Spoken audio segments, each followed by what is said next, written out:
À l'infomédia qui fait la une ce matin, c'est une élection, alors pas celle à laquelle tout le monde pense en ce moment, il s'agit de l'élection de Miss France qui aura lieu dans 3 semaines très précisément.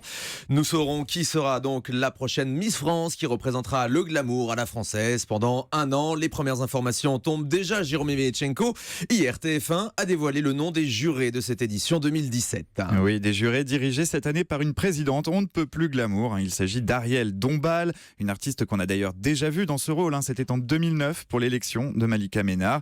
Malika Ménard qui d'ailleurs fait partie du jury. C'est l'ancienne Miss France qu'on retrouvera dans ce jury cette année. À ses côtés, pour la départager les 30 Miss qui postulent au titre suprême, on retrouvera 5 autres personnalités, les comédiennes Ingrid Chauvin et Michel Bernier, mais aussi Amir, le dernier représentant de la France à l'Eurovision, Christophe Baratier, le réalisateur des Choristes et de Faubourg 36, et un sportif, le boxeur Tony Yoka, champion olympique à Rio cet été. Et médaille d'or. Et médaille d'or, tout ce petit monde, c'est d'ores et déjà donné rendez-vous le 17 décembre prochain à l'Arena de Montpellier. Un rendez-vous que ne manquera pas l'indéboulonnable Jean-Pierre Foucault. C'est lui qui sera une nouvelle fois aux commandes de cette grande soirée de gala, placée cette année sous le signe de Noël. Alors pour les 30 Miss en compétition, c'est le début d'une drôle de parenthèse. Oui, un tourbillon médiatique qui a débuté mercredi dernier avec un passage obligé à un rituel immuable, le journal de 13h de Jean-Pierre Pernaut. Quelques heures plus tard, elles embarquaient pour ce qui ressemble un peu à un voyage d'intégration.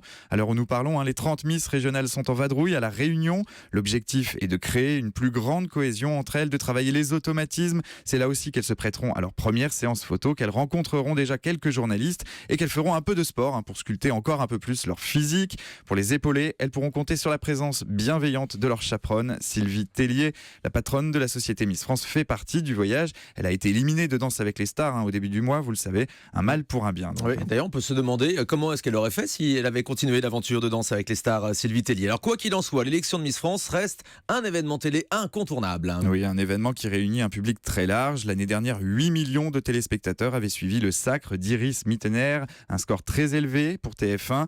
D'ailleurs, ce matin, Le Parisien nous apprend que la chaîne compte en profiter puisqu'elle diffusera un documentaire à la suite de l'élection, une deuxième partie de soirée qui dévoilera pour la première fois les coulisses de l'événement. Cette année, comme l'année dernière, l'élection de Miss France ne se retrouvera pas en face du Téléthon qui se déroulera les 2 et 3 décembre prochains. En tout cas, j'en connais quelques autres qui ont déjà noté cette date dans leur agenda, n'est-ce pas Thomas, vous qui vibrez à chaque fois que vous entendez ça.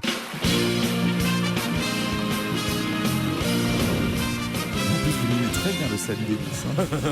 Le fameux coucoumin, c'est ça. Le coucoumin. Vous savez le faire aussi, Julie? Vous savez comment elle salue les Miss? C'est aussi la petite figurine de la reine d'Angleterre. Exactement, reine d'Angleterre, Miss France, même combat. Ouais.